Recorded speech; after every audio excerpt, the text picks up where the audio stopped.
Started with our meetings. As indicated in your packet, we're going to start out with our Municipal Building Authority meeting. So I need to, I guess, open that meeting up and call for action regarding our minutes from a year ago, February 6, 2020. Madam Mayor, I'll make a motion that we open the Municipal Building Authority meeting of February 6th, February 4th, 2021, and approve the minutes of February 6th of 2020 as written. Okay, thank you very much. Okay, so the purpose of the meeting is to elect our officers. We currently... Second. Excuse me, all right. Yeah, A second. Sorry. Okay, it's been moved and second. All in favor? Aye. Aye. Okay, thank you very much. Okay, as I started to say, is the Municipal Building Authority meeting, or board, is basically designed for, should the city want to go into bonding, then you have this body in place. The last time this was acted upon was back when this particular facility was built. So that's why, quite honestly, we didn't have any business this past year. However, we need to continue to keep that body enacted should we decide to bond. And by statute, the mayor is the president, and then you have a vice president, chair, treasurer, and secretary. So the purpose of this meeting is to either accept the current positions as they stay or open it up for election to have additional people or change our office of vice president, treasurer, and secretary. So with that, I'll open this up for discussion and see what you guys want to do. Madam Mayor, Yes? I would like to make the motion that we retain Mayor Petro as the president, board member Don Fitzpatrick as vice president, change myself out as treasurer and put Zach Bloxham in there, and change Dave Thomas out and put Clint Morris in there. Okay. I second it. It's because you don't want to do it. Like we did anything. You're like, I love it. Okay, it's been moved and seconded. Is there any discussion on that? Any denials of those positions? Okay. With that, it's been moved and seconded. I'll go ahead and take a vote on it. All those in favor, say aye. Aye. Aye. Any opposed? Okay, there you have it. We now have our new board members for our 2021 year. As the president as myself, Joy Petro. Our vice president will continue as Don Fitzpatrick. Our treasurer will be Mr. Bloxham, and the secretary will be Mr. Clint Morris. Okay, with that, I need a motion to adjourn that meeting. So moved. Second. Okay, all in favor? Aye. Okay, thank you very much. We'll now move on to our, okay, hang on, I gotta wait for Kim.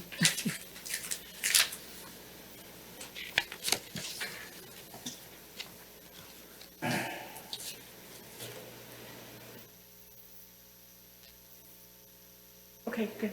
Okay. So with the close of the MBA meeting, we'll now move on to our city council work meeting for February 4th, 2021.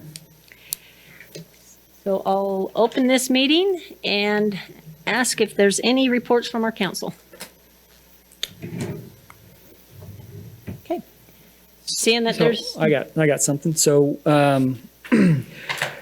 Clint and I were involved in the hearings up at the state legislature via technology. There was a bill, Senate Bill 61 on outdoor advertising amendments, which would have allowed, would basically preempted us as a city council from regulating any off-premises sign usage. And I gave testimony that, you know, we're elected officials here. We should be the ones making these decisions, not the state. It didn't apply necessarily to new signs, but it applied to current signs, meaning that a billboard in a current off-site permitted, in a permitted use could be changed from a regular sign to an electric sign, and even in a zone that didn't allow it, and there was nothing we could do about it. And so provided that testimony, there was a lot of hesitation within the committee. Senator Stevenson voted against it, and Senator Weiler voted against it as well. And of the four, or the six that voted for it, majority of those mentioned that they were not in favor of it as it was currently written. They were going to give the sponsor some more time to discuss it. So as this moves to the floor, it's just something to keep in your minds. And if we need you to outreach to Jerry or to whomever it may be, we can do that. But it was passed out of committee, so it's heading on to the floor, and they'll try to make it better. Because right now it's not something that we want. Can we control the electricity? The amount of wattage on how Turn it bright off. that Turn sign off will the be. sign. Well, you know. I mean, if you can't say no, you could at least say, you know. The other thing about billboards is they currently, you can move a billboard within a mile of where Yeah. it is. And you can imagine a billboard close to a residential area being first lit up, but then moved from another place. They can move it a mile? Yeah. Yeah, Gary worked on that. Voted this thing. Gary tried to stop it. Oh, well, I know. Yeah. The state, the legislature. So it's a tough one. So it sounds Oh, good like, one. as a governing body, we all need to jump in on this one then and make sure that we're following it and text each one of the members that are on that committee and really kind of, put a stop to it the best And we can. it's out of committee now, so it's Well, yeah. so we can reach out to whomever you think is best. We'll see what the latest or new iterations are. I'm not saying I'm optimistic that it's going to be defeated, but I don't know. Gary was in the meeting as well. They just didn't seem too for it, even if they did want to give it a little bit more time. So I think we just need to keep the momentum going. That this is a one size fits all approach, and it's not something that is conducive to local rule, and it's something that we should oppose. Okay. Don, do you want to report on our meeting? Yeah. Could I have a question first? Sure. What about the other bills we discussed with the legislators here, like the design ones? Are they still just waiting? So they're still being worked on furiously. Sponsors know that they've got a lot of resistance. Excuse me for speaking up there. Oh, you're good, but honestly, You have some. we need you to be at a mic. Okay. So you want me to do the, Well, let Gary answer Tom's Okay. question, then I'll have you report on our meeting. So yes, we're still working on 98, which is the bill that deals with inspections and plan reviews and design criteria. And then we're also working on ADUs. The idea that ADUs ought to be allowed in every single-family zone in the city. So we're working with the sponsors on these to try and make them somewhat palatable, but I'm not sure if we'll make it. A new one came out the other day on billboards, which is even worse than the one that's currently existing on billboards. And that is, it's a bill that actually does not allow the city, if we were to sell property to a property owner in an RDA area or something of that nature, it does not allow you to prohibit billboards as part of the conveyance of that property. So city's property, mind you, is conveyed to a private property owner to try and promote development within the city, which we've got some of those going on.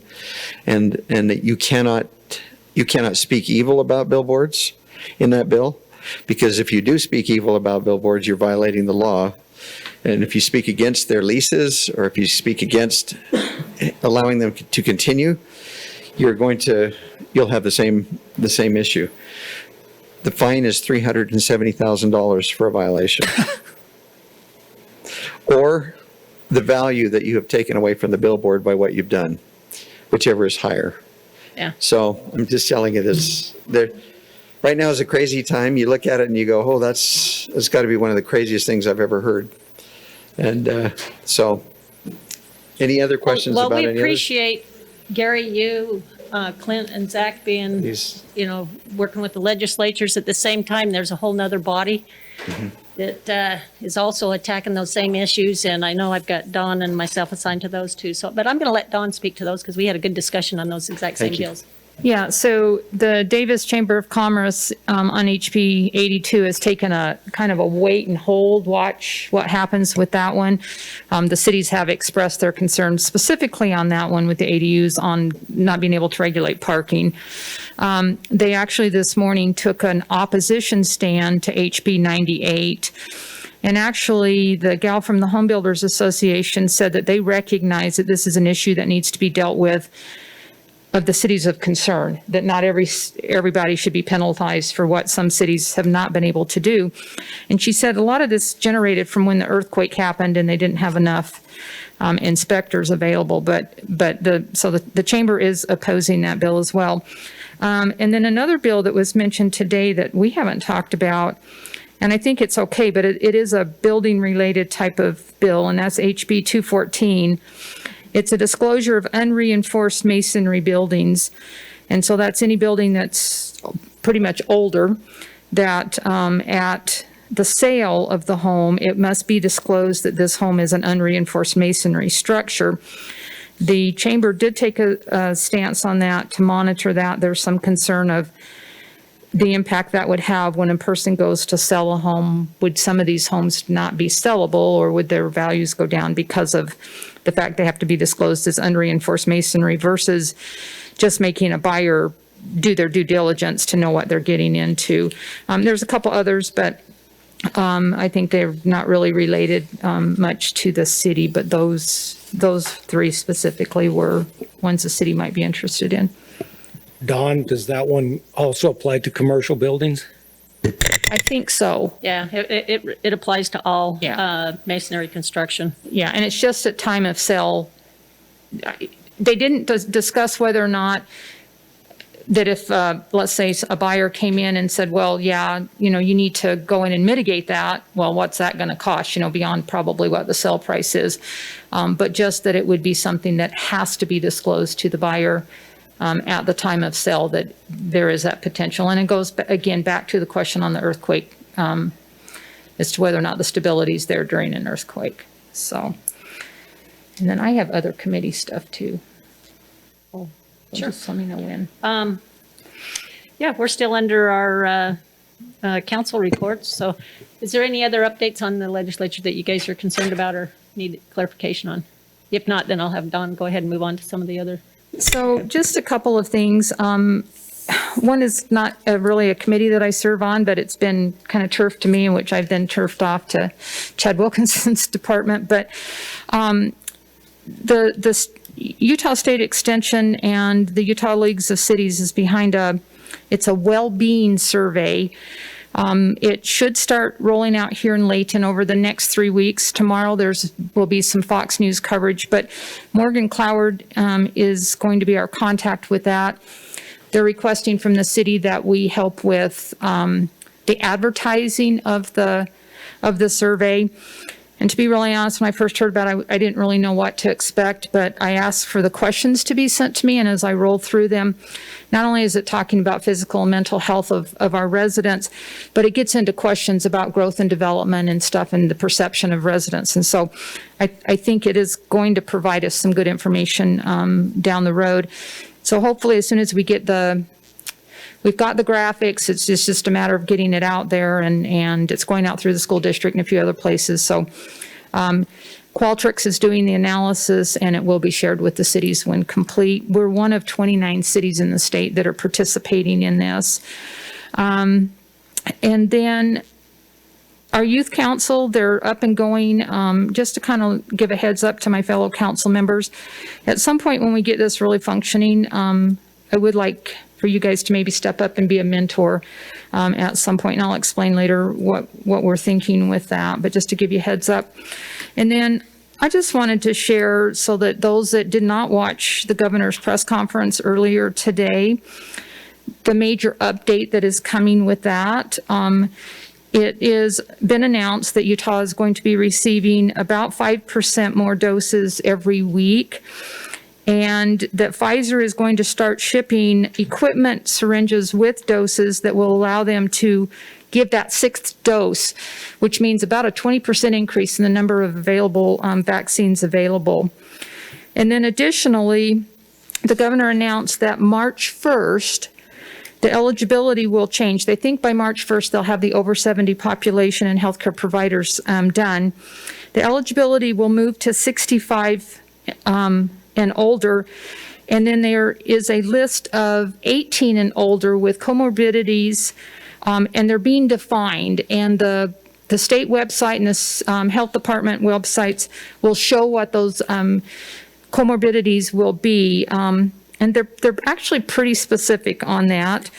And the other good news on it is that starting February 11th, Smith's or Kroger's and Walmart in our state, and there's only a handful, 29 Smiths and 18 Walmarts will start helping participate in the vaccination process. It'll stay within the same groups. And then the J&J vaccine is slated to go through the FDA approval, and they think that by March we'll have that, and that'll be really helpful because that's a single dose and can be very easily given at a local pharmacy or whatever. So Governor Cox is very optimistic that we're moving fast, and Davis County Health Department is, boy, they need to be the national example for how they're doing it. They have spot on got this down. And so I think our citizens in our city and county are really lucky that we have those accesses. Mayor, really quick, we are, to go along with what Councilwoman Fitzpatrick mentioned, we're number 6 in the nation in getting shots in arms. So we're not wasting any of them. So good job. And as far as Davis County, we're number 2 in the state as far as the amount of vaccines. In fact, within the county, LAYTON supersedes all other cities in the amount of vaccinations. But that being said, there is also additional time slots still available in March. So we need to really kind of reach out to that 70 plus age bracket, and whether it be your friends, neighbors, any associates, if they just please reach out and try to help them. Make sure you're helping them get that vaccination should they choose. And certainly, there's the online you can register, or the health department has now staffed up with a call center, so you can go either way. But it's a quick, easy process, and we really do need to continue helping that population so that we can, again, get more doses sent out to the county here, and especially Layton City. Okay, any other updates? What about RAMP? You want to report on that? Oh, yeah. I guess I could report on RAMP. They had a meeting last week, reviewed all the grant applications. They're in that process right now, and I've got another meeting later this month to further that. Everything looks good. We had a significant amount of money this year, and there will be money left over. Excellent. Okay. Well, we'll look forward to that report once you guys get farther along. Okay, if there's no more council updates, then let's go ahead and move on to item number 2, which is an update by the Utah Department of Transportation. We have with us, I believe, Mr. Mike Romero, who is the project director, Brian Griffin, who is the project manager, and Aubrey Benyon, who is also part of the communication team. So anyway, we look forward to this update. Oh, well, we appreciate the opportunity to come and talk to you this evening about the project. Brian's going to do most of the talking, and that's really good for me. But I did want to be here just to express some gratitude towards the city staff that we've been working with, because this project has lots of ins and outs, especially related to utilities, city water, city sewer, all of these different things. And there's a lot of aging infrastructure that we've had to work around, and we found a lot of issues as we've gone through it, things we didn't know were out there, or not quite knowing how the system works until we get everything uncovered.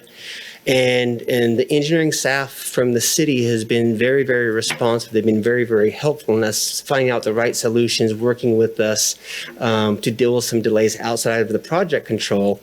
But allow us to keep moving forward, try to stay on schedule. And I just wanted to take a moment to thank Steve and his group, as well as the Parks group as well. We work pretty close with them, with the Adams Canyon Trailhead and all of that. And so I just wanted to come here and express that gratitude. And now I will kind of turn the time over to Brian and let him give you a project update, and then we'd be more than happy to answer any questions that you have. Thank you. I think you can go to the next slide, but I'll say the same thing, Steve. Thank you. The Layton City has been a great partner in making this project happen quickly. We couldn't have done it otherwise. So give you a quick year in review, maybe talk a little about what's upcoming in the near future. A lot of changes.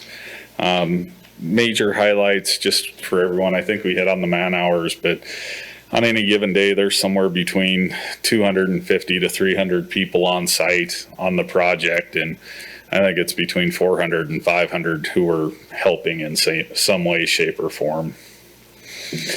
So really the big graphic here, 800,000 hours of work on the project since 2019. That includes design hours, PI outreach, actual construction work. So quite a bit of people hours on the project. What is that? Almost 7 miles of new water line constructed. Most of that is in Layton. Weber Basin has quite a bit. Fruit Heights and Kaysville, his city, have some. This is a little bit of an old graphic. 500,000 cubic yards of earth moved. We're probably closer to 600,000 because of the mild winter. We've had a pretty good December and January. That earth has been taken out of one place and actually compacted into another place. And we can call it sustainability. We're using what we got. So recycled material. 50,000 tons of permanent asphalt. That was a big number considering how cold it got right at the end of October there. UDOT's been willing to work with us on temperature specifications, and we've been able to get a quality product down even late in the year. 335,000 linear feet of other utilities in the first year. Really, that's, I'd call it 10 months of construction. We didn't really start until mid-February of last year. So not only our crews that are out there doing water line and sewer line, but we also had the third parties in Rocky Mountain Power and Dominion, Questar, CenturyLink, Utopia. I don't know, there's 32 municipalities, entities that we deal with on a daily basis, so quite a few. And then obviously, Layton City got out ahead of us with coordination with Steve to get that new water tank off of Shea Lane in. That would help us to get this old water tank out and make that system connection. So that was a big deal for Layton City. And for us, it was one of our milestones on the project. Weber Basin is a big one. Part of this graphic is it's partly Layton City, but it does serve a lot of other people. 140,000 residents are served by the Weber Basin culinary line. We had about 3,500 feet of that in the December timeframe. We're probably closer to 5,000 feet at this point because of that mild winter. Layton City specific, we had almost 20,000 feet in, probably in the December timeframe. Connected the new water tank. We were able to remove the new one. And really the key in removing that one, why that was a milestone, is that allowed us to reorganize Oak so that we could get traffic down on Mainline 89 and then start working on the east side of Oak. We also had about 3,000 feet of sewer line for Layton City. CenturyLink, 5,000 homes have had their facilities relocated to date and upgraded internet speed. They had some fiber optic expansions down Oak Hills as well. So lots of improvements there with them. The big day, which was kind of eventful. Little scissors on a metal sheeting. We were all surprised that water tank actually moved quite a bit. It not very thick steel, so once you take the water out and it's no longer pushing out on it, it's nowhere near as strong as it was with water in it. So it didn't take long to get it down. We talked a little about paving late in the year. This is us on the east frontage road that was in Layton in November, probably about 45 degrees. No snow on the mountains yet, but it's probably just a bad picture. We had snow on the mountains when we did a little paving. The paving so far has looked really good. Mike can speak to it. We're pretty happy with it. I think we're 90% achieved on all our quality incentives. So we're pretty happy with that product so far. Yeah, and along those lines, we have to work with other entities. We have to work with, some federal agencies and all of this. And whenever we do that type of work, we have to go out, we have to get permits, we have to get permission, purchase right away, and do all of this stuff. And we have these wonderful plans that look fantastic on paper, but when you miss a permit here or they take longer to get back to you, you kind of have to reshuffle what you're doing. And the impact that that had on the project really kind of pushed our paving window back pretty far. And so we worked with our contractor and we asked him, what can we do to make sure that we get a quality product? Because we don't want to put something down that's going to cost the taxpayer dollars and then have to tear it out because it doesn't meet our standards. So, what can we do to put a quality product down that meets all of our compaction requirements, the durability requirements, to have a good quality asphalt down? And we're able to pave well into November, still place quality asphalt that meets all of our specifications. Now, it may have been placed colder than normal temperatures, but we messed with the mix design to make sure that it was a pliable material that we could get all the proper compaction. And it's not something that you see on every job. With the relationship that we have with our contractor, being able to talk through those different scenarios and work through it to make sure that the residents had a hard surface to drive on during snow conditions. And we weren't able to do it everywhere that we wanted to, but we placed 30,000+ yards or tons of asphalt after the September, October timeframe, which is a pretty monumental amount. And it was all quality product that met all of our compaction specifications. We're really happy with that. UDOT also went above and beyond on some of those delays that were caused by outside events that there's probably a half a mile stretch of roadway leading up to Adams Canyon Trail that we were left with dirt just for timing. And we chose to do some temporary asphalt there just to make sure people could get through there in the winter without being as muddy as it is everywhere else on our project. I'll give you a big thank you for doing that.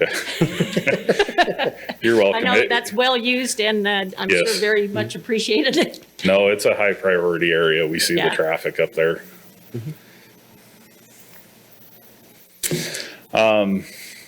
If you've been out there lately, that area is a hot spot for utilities, kind of the east side of what's going to interchange 1200 north.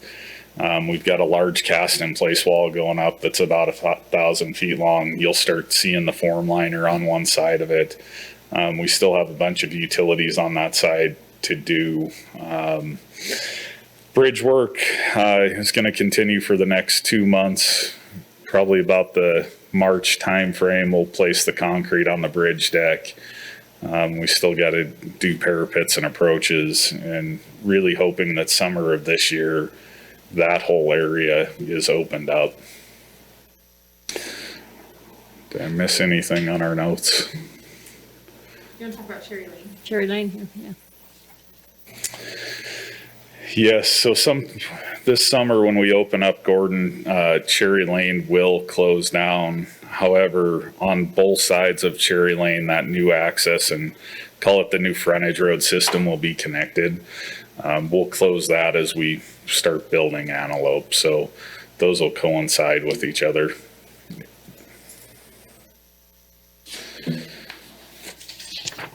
That's a good picture of Oak taken just a month ago. It doesn't feel that dramatic when you drive through it, but it looks pretty dramatic from a camera, aerial camera. We shifted that late December, right before Christmas. We've started to do the excavation on the east side. All of the asphalt on the old 89 highway is gone.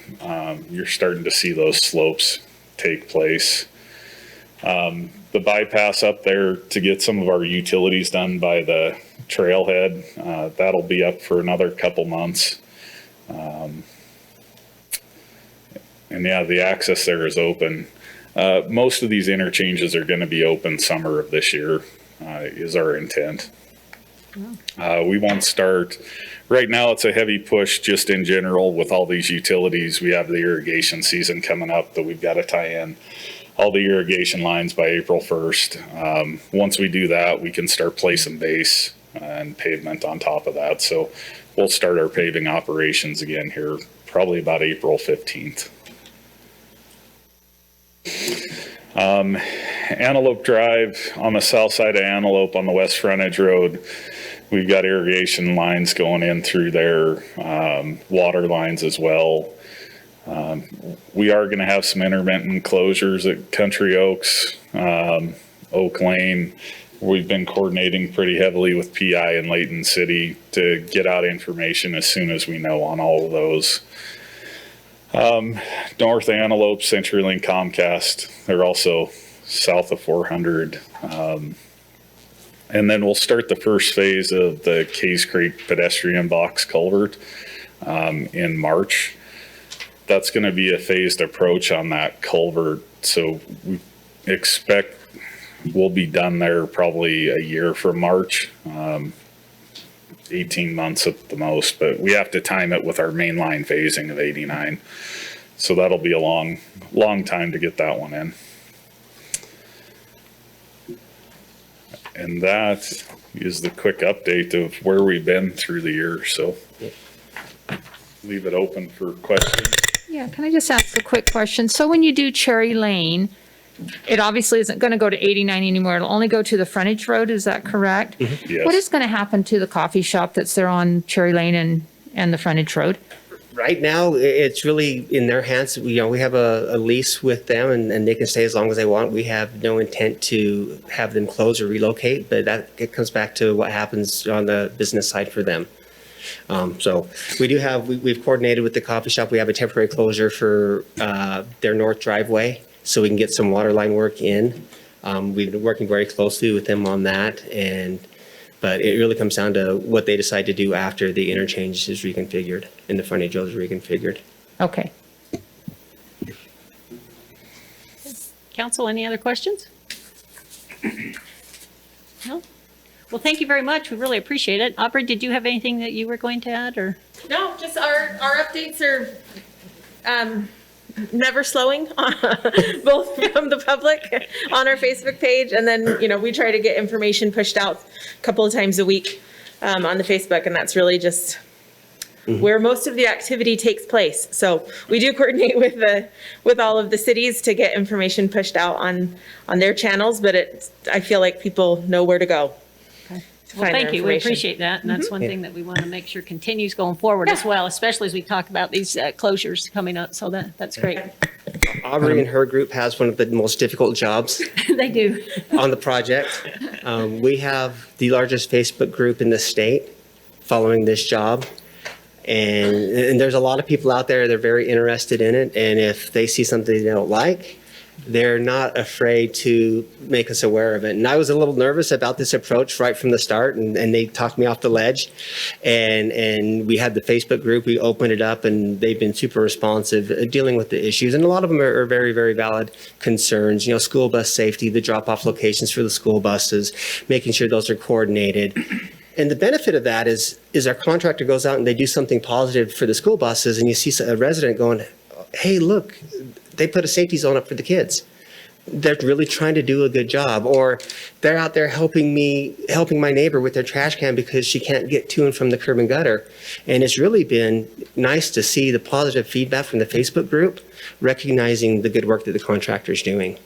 Well, and I have to say thank you also for allowing our citizens committee that we put together in advance of this to be able to listen to them, because I do know that they mentioned that they were able to voice the opinion of many up in that area. Yes. And that you guys did listen and take action. So thank you.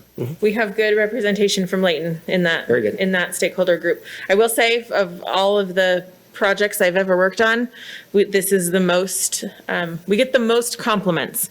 We don't do our job because we get complimented a lot. People don't call because they love their roads generally, but of all the projects, this one gets the most appreciation and the most unsolicited support, which is Wild. Well, keep up the good work then. Okay. Thank you. Thank you. Guys. Okay. Now that we've gone through item number 2, it comes to that special moment within our work council where we get to have a warm, fuzzy training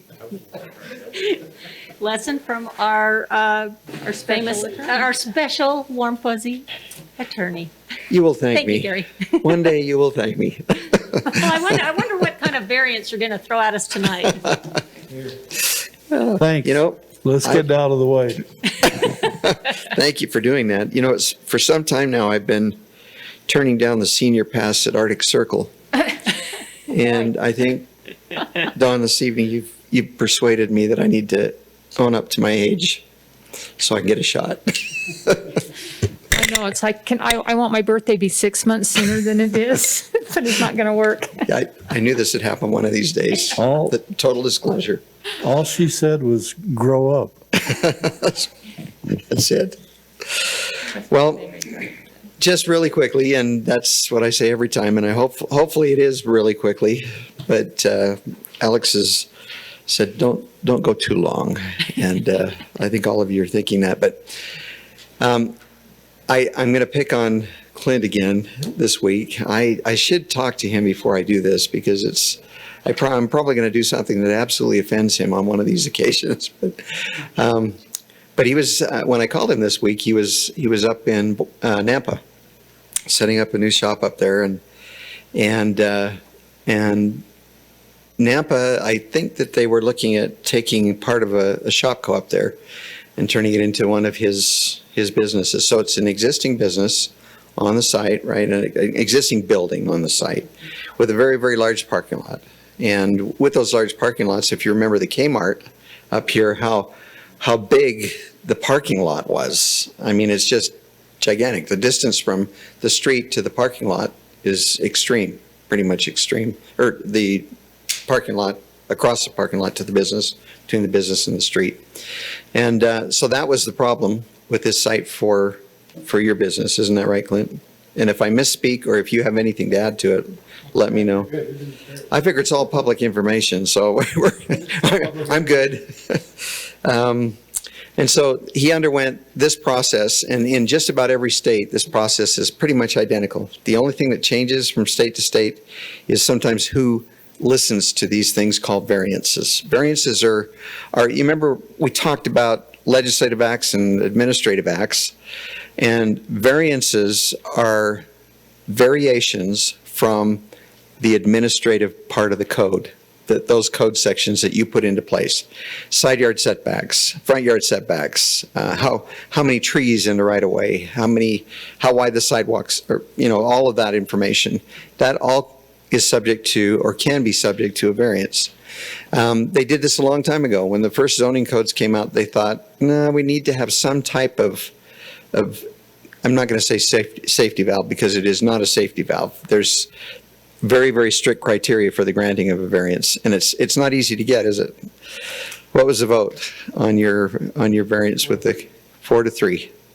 So it is not an easy thing to get. It's not a safety valve. I wouldn't consider it a safety valve from the zoning ordinance. So what we're going to do is tell you there are 4 criteria for variance, and if you take a look at them, so Clint came in, his business came in, and he wanted to move his merchandise. There's a provision in the code that says the merchandise has to be up in front of the business and cannot be out near the roadway. And so what is that? That's an act that has been passed by the city council, so you've got an administrative code section that had to be varied. In the state of Utah and most other states, they don't allow you to have use variances. In other words, to vary legislative acts.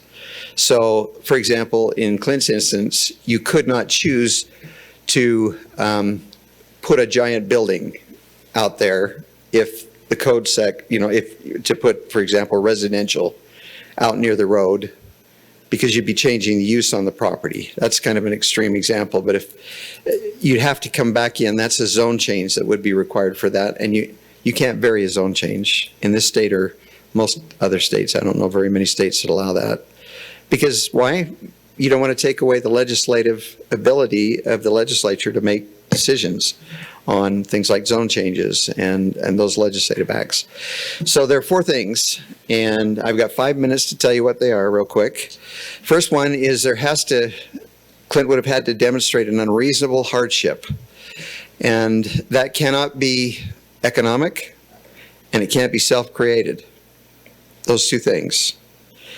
And so you'd have to show that it's not just economic, that there are good reasons for changing for varying from the law, the administrative law, and it can't be self-created or it can't be financial in nature. The second thing is there have to be special circumstances attached to this property that essentially deny you of a substantial property right that everybody else in the area seems to have. And that's kind of a tough one too.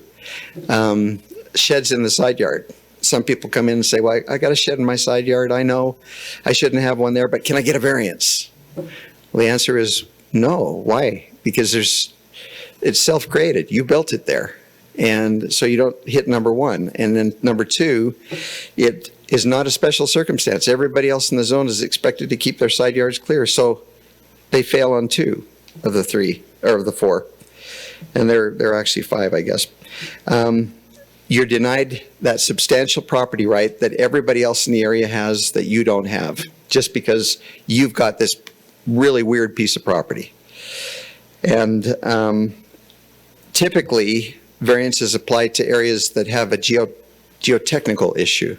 For example, the grade of the property changes suddenly from here to there, and you don't have enough square footage for a home, so you have to vary the size of the home because that lot was approved a long time ago.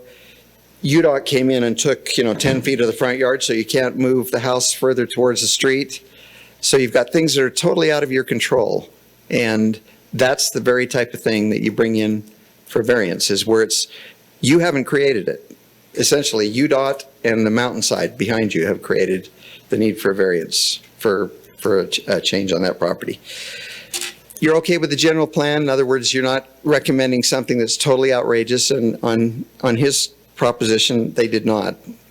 The putting in or having the merchandise out front was totally consistent with the area that they were in, and so they were fine with that. And then, I'm just putting words in his mouth tonight, which I, do every once in a while, but, and then the spirit of the land use, I love this part, the spirit of the land use law is met. Almost sounds like an Indian type thing, native first residents type thing. But the spirit of the land use law is met and justice is done. Those are the last two items. And any one of these, if you don't meet any one of those, you could not be granted a variance. In Layton City, the variance is granted by a hearing officer, and that hearing officer is selected by the city council. And so if we ever have the opportunity to have a variance considered, staff is really good about kind of sifting through those situations which may be subject to a variance and those that don't. And they'll discourage those that really just are not. But there may be a situation where somebody wants to try anyway. But a hearing officer would hear that, and that is appealable to the district court. Are there any questions on variances? This is probably the only exception. Years ago, they took away what's called a special exception out of the state code because there were too many jurisdictions that were using it to actually vary the zoning in areas, sometimes to the disadvantage of development, sometimes to the advantage, depending on what they were doing. But are there any questions that I can answer for you? I think we've hit the time period. Yeah, just out of curiosity, Gary, your example of where the road came in and encroached upon your setback or whatever, is it required to have the variance, or can you just live on the way you are? If the road encroaches on an existing home and you're not building a new home, you'd need a variance if you built a new home. But if you've got an existing home, it would be called a non-conforming structure in that it's set into the setback, the street setback. And that is compensable. There's a formula for determining for every foot closer to the house it gets, and for every foot that eats up your front yard setback, it's worth so many thousands of dollars. And so that would have to be paid for. But in those circumstances, it would be non-conforming, and you wouldn't need a variance. There are circumstances, however, where we have granted variances where we've gone through and we're building a road and somebody doesn't want to go through the work of establishing a non-conforming use and doesn't want it challenged in the future. Because the bank may say, hey, that home's a little close to the roadway. In those circumstances, to your question, Tom, we can actually grant an administrative variance. And in Layton City, if it's routine and uncontested, in other words, we know it's going to be that way, we can actually grant an administrative variance. So, and that would be Chad that does that. So just one curiosity question again. So say I owned a lot, I wanted to build a garage, you came in and took too much for me to have that garage, I could get the variance, right? To build that garage. Is there a time limit? A time limit for getting the variance? Yeah. No. Or to build? No, you can request a variance at any time. There's no time limit. And on the other end, variances run with the land. So if you sold it, the variance runs with the land. It's recorded and runs with the land. Good questions. Wow.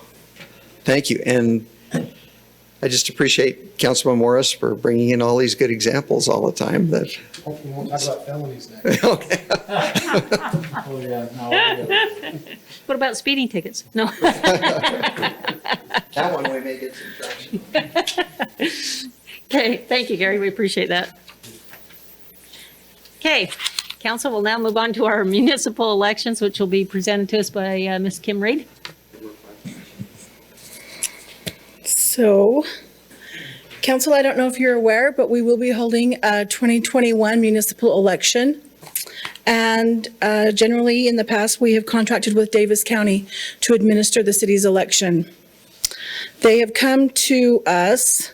They are looking for a head nod from the city. They would like to know our intent to contract with them, and then a contract would be coming for your approval at our next meeting. They would like everything tied up by the beginning of March. The proposed cost for the election reflects an increase of approximately $11,000 per election for Layton City. The reason for the increase is as follows. The last election was a presidential election that resulted in a significant amount of new registered voters for Layton City. We had 6,296 new registered voters. $5,200 of the proposed increase is directly tied to those new registered voters. The approximate cost for each ballot, which includes the printing, the envelope, all of that associated, and the instruction page, is approximately 82.5 cents per ballot. So about half of our cost is directly tied to that increase. Another change is that new legislation requires an early voting facility. The county is proposing only one early voting facility for the entire county. This would be more if I had to do one just for Layton City. The location would be Farmington. What this means is even though a registered voter would receive in the mail a by-mail ballot, if for whatever reason they want to vote early, they would go to the voting center and they would receive that same ballot that was mailed to them. They would vote and submit it. So the cost for the facility and manning that with election judges, there's a cost there. This will be shared with all the cost for that is shared with all participating cities. That is different than my registered voter costs. Those are specific to Layton City. And then there were some additional costs for web support, administrative support on behalf of the county. One thing I need to point out to you, that the proposed cost from the county for our election is participating cities that also have to have the election. It's a municipal election year, so all cities have to do that. The primary election always seems to be more expensive for Layton City because Layton City always has a primary election, and a lot of these other participating cities do not. So keep that in mind. Ballots will be mailed out 4 weeks prior to the election. That's the same as last year, or as the last election, excuse me. So that's 28 days. Do you have any questions for me that I can answer? Yeah, so Kim, I think most of the council members here weren't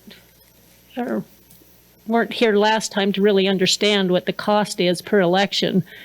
And I'm strictly going by memory, but I want to say it seemed like it was upwards of $50,000. So now you're saying that's going to be more like 61,000, roughly. I'm just guesstimating, which is why we opted not to have a special mayor election, so it didn't cost the city the money. But so you can see that this is significant. But I am curious. Can you? It is. Yeah. Okay. So Can you tell me? Are you saying that then that additional $11,000 is that was just for the ballots, but then in Yes. addition to that, we'll also have a cost for like the web administrative and staffing and all that, Yes. right? So this could really So- escalate even more. in 2019, the city's cost for the general election was $45,695. Okay. For the general election proposed cost for 2021, their estimate is $56,935. And does that include that web? That all includes, of the costs? yes. So that's all inclusive is what you're telling us. Right. Now, those are their estimated costs. Remember, there are some unknowns. Yeah, it depends on the participating cities. Right. Well, all cities have to have a general election unless they don't have enough candidates and everyone, I don't even know what happens in that case. I've never experienced that. I know of one city in 2019 that did not have an election. But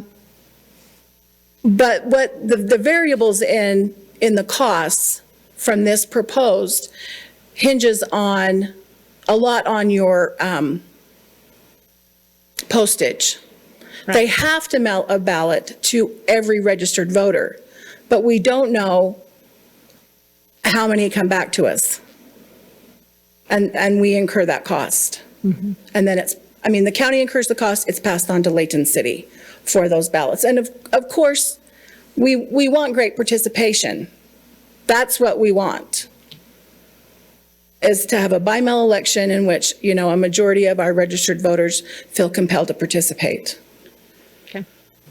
I have a question, Kim. I remember, I believe, and I was trying to find it it's in my personal email because I don't have a city one at the time, but I remember one of the elections that we ran, I'm trying to remember if it was the primary or the general, where they had the city or the county had messed up with the ballot counting, and that none of the orders changed, but that they Right. had a major snafu with that. And so I just was It hoping, wasn't updated. The ballots had counted, they just didn't get included in those, Right. the final totals. So they had those, yes. So someone could have effectively thought they won, and then Right. been told they actually lost. And unfortunately, we were the only city that was applicable to.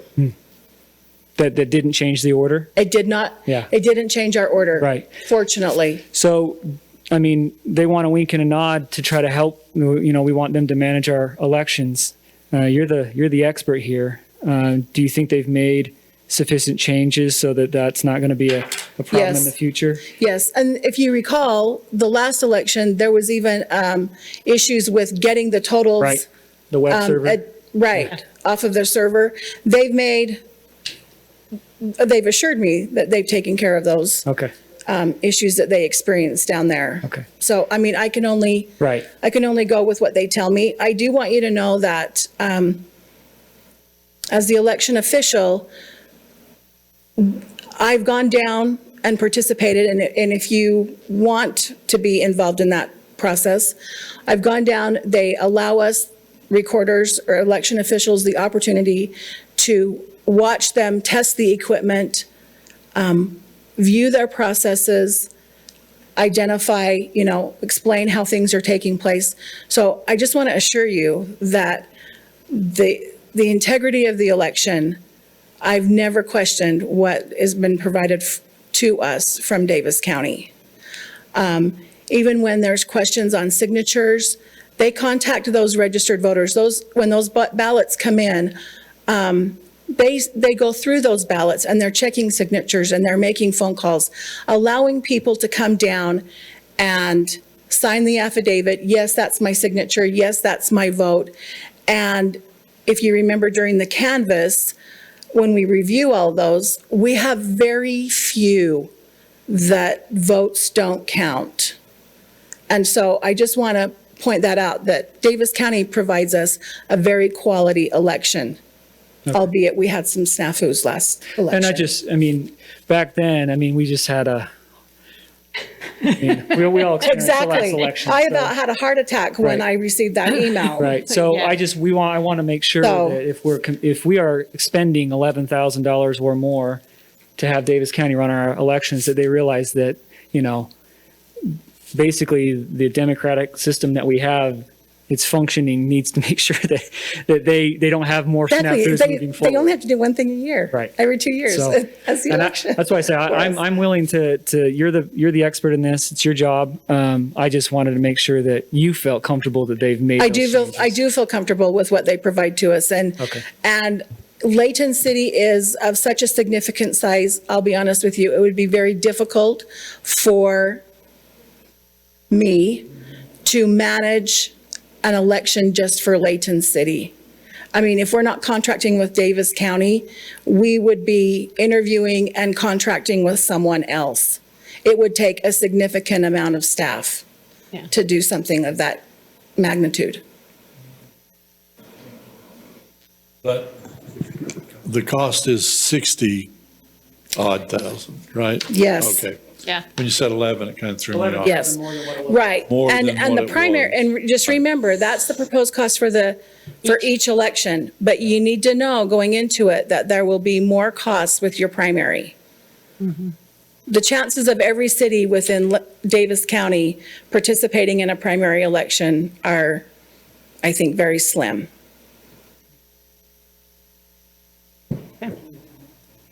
Okay. Any other questions, Do you have any other council? questions? The contract will be coming to you at the next council meeting that you'll be able to review. And then if I would like to field more questions, I can arrange to have Brian from the county, he's the election official down at Davis County, invite him up to the council meeting if you want to question him further.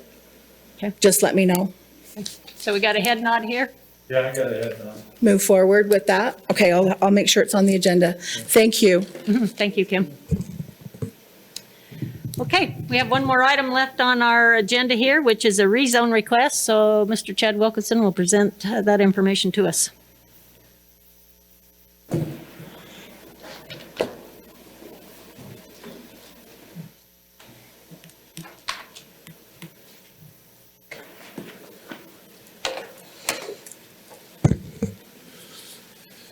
Thank you. Madam Mayor, Council, give me just one moment to pop that PowerPoint up here. Are you hiding it?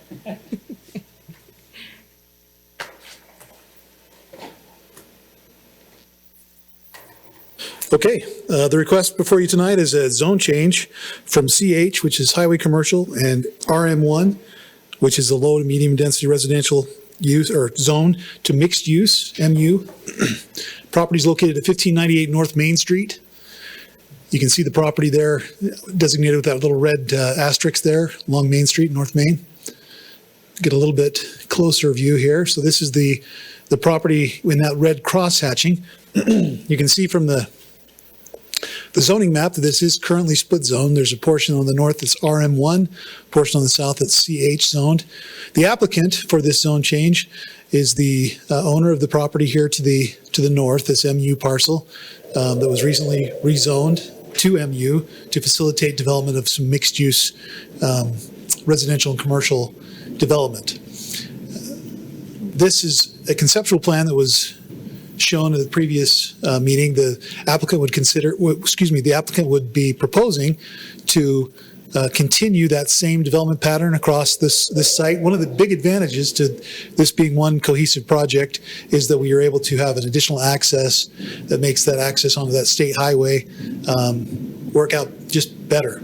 We were able to get a second access out that doesn't have to go through a state highway, and that's an appealing thing for both the applicant, for UDOT, and for us. So that's one advantage to this development. This was a piece of property that was looked at by the council about a year and a half ago or so, where this was not, the proposal was not for necessarily mixed use development. In this case, it is for mixed use development with the potential for some corner commercial there. You can kind of see that outlined in the slide there on the corner of Avalon and Main Street.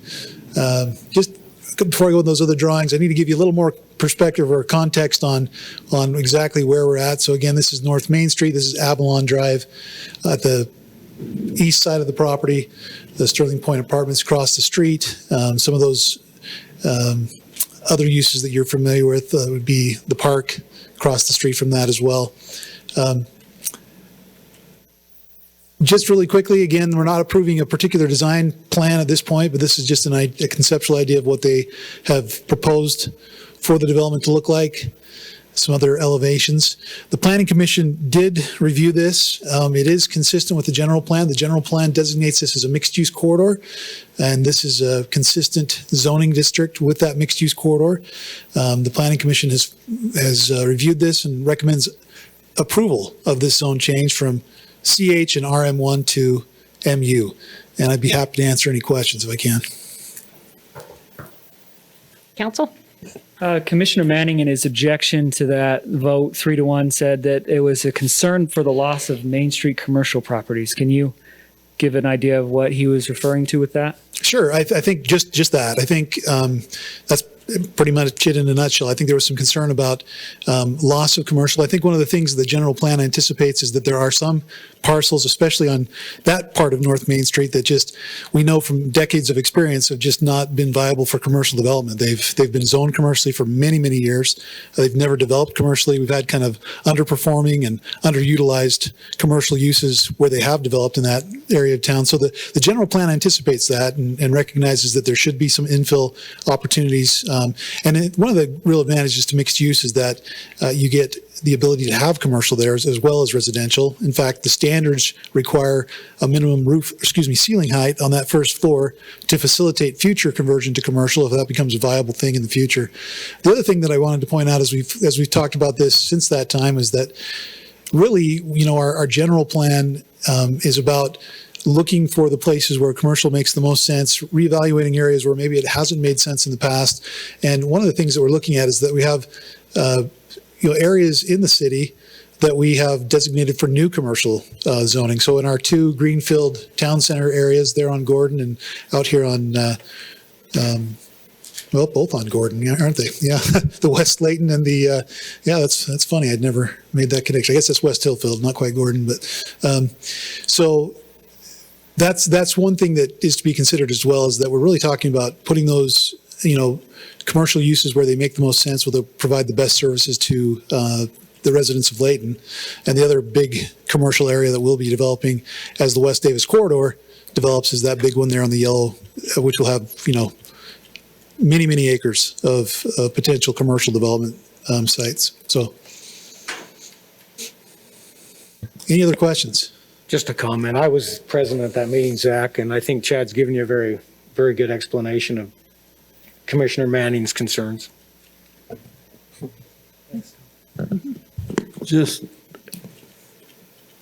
excuse the ignorance if I need to say that. Will there be parking on Main?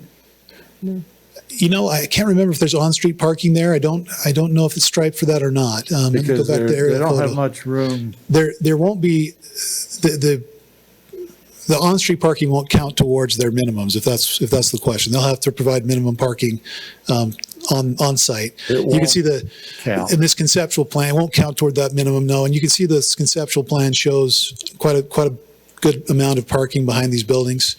And I can't remember if that section has on-street on it or not. I'd have to take a look a little closer. Do you know, Steve? I think that area of town, you can park on Main Street. It might be, yeah, there is some available, but It's not that wouldn't painted be at all. counting towards minimums, it'd just be extra for them. For them, but it's on Main Street, so that's parking in a spot that's used quite regular. Sure, yeah, I mean, No. if it's there and it's legal to park there, we certainly wouldn't stop them from using that for parking. Sounds like me. By doing this and adding an additional entrance out onto Avalon, is that where the light is at? Yeah, let me, The light. Yeah, right there. yeah, it's just kind of off the screen here, So yeah. just, It's not at Avalon. It's just down, isn't it? Light is it's right down a in- little bit further? Okay. I wish I had my I was Google just Earth up, yeah. questioning whether or not, if that was the lighted intersection, if they would be considering right turn in and out only and, on the one that is on Main Street, since it's kind of mid-street type of stuff, but, Yeah, they're working with the Utah Department of Transportation on that question right now. As far as the ultimate outcome of that, I'm not sure yet. okay. I don't know, they might have enough spacing to accommodate a left out as well there, left in. I know this is more desirable to keep that Yeah. access shared and off to a side street there. Yeah, absolutely. Any other questions? Thank you. Okay, thank you, Chad. Okay, council, that pretty much wraps up our work meeting for this evening, unless anybody else has any more comments they want to add. Do you? Nope, the only thing I could add on the mayor's report, I've already kind of commented, and that was on the COVID testing center down at the Legacy, that certainly we need to, try to make sure we fill up all of those vacancies for February. So, anyway. Okay, with that, I'll entertain a motion to close. Maybe a procedural question. Sure. I think it's related to the main meeting, but the consolidated fee schedule is in the consent items. Mm-hmm. And then the proposed water increase is B of the public hearing. So So what I plan on doing is, once we go into the regular meeting and we get down to the consent items, I will basically make a statement that we'll deal with items A and B and defer C until okay. the hearing, so that way we can act upon it separately. So are you guys good with that? Yep, it goes with Tracy's email. I just making sure it was on the same page. Okay. All right. Okay. Motion to adjourn. Motion to adjourn. Second? Second. Thank you. All in favor? Okay. Get your break. Be back here at a minute 2 so we can start on time.